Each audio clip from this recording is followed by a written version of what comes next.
Welcome back. So just about every week we chat with Dr. Guy Danielson. Not only is he a local spine surgeon, but now he's written a book called How to Survive and Thrive Despite Our Medical System. And so far, it's been a major success. So we're so happy to have him in our studio this morning. Good morning. Happy to be here. So this is a major accomplishment. Congratulations. Thank you. So tell us what the focus of the book is first. The focus of the book, first of all, I'm going to tell you the title, okay? Okay. It's called How to Survive and Thrive Despite Our Medical System.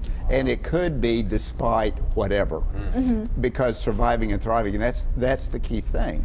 And the premise for the book is that I'm old, which of course we know I'm not, but just pretend I'm old, and that I'm not going to don't have long to live. Right. And my kids have all come to see their daddy and the grandkids, and I only have a little time to tell them what I think are the key things that I've taken out of my life that I can impart to them. Great. So it's my story. That's what it is. Wonderful. Thank you. It's a lot of fun too. I bet. What would be maybe some of the major topics that you hit, or don't share all of them, but maybe a couple? Do you feel like the major topics I have are encompassed in my little back formula that we talk about, which is B for brain, train your brain, A for attitude, think positively, and C for consume healthy food, and K for keep moving. And so the last 2 weeks we've been talking about consuming healthy food and keeping moving.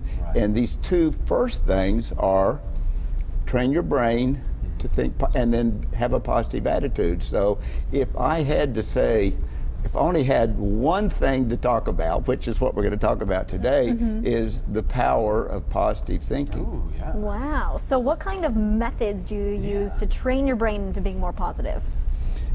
It does take commitment and it takes realization. 90% of all the information that we're surrounded by is negative, and so if you don't decide, the most important decision to make is, I am going to figure out how to think positively. If you don't start there, then you're not going to end up anywhere, because you are what you think. We know that. We talked about that. That what we think defines who we are, and what we do also defines who we are and what we're going to be. So the techniques are as many as you can possibly make up, and it's sort of a personal thing. Some people believe we can talk like, what do you do? Well, we talk about prayer, we talk about faith, we talk about friends, talk about fun. There's meditation, there's journaling.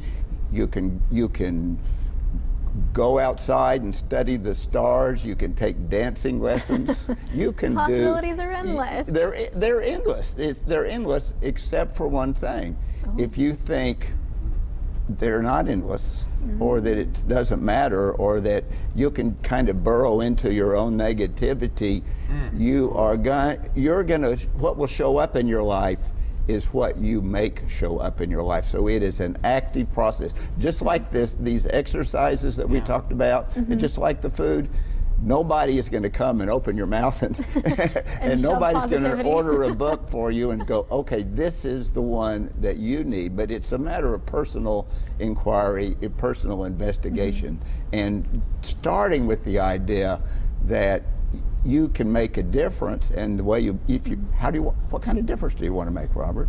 There you go. Good question. It does make sense, and it all starts up in this mind. I think of a scripture, the Bible, that says, "Hold every thought captive." And if you have a negative one, then you want to say, I don't want to let that go to seed. If I have a positive one, maybe something along those lines. There you go. Same idea. As a man thinketh in his heart, so is he. Oh, that's a great note to end on, too. Thank you so much, and congratulations. Thank you. This is really great. It's great.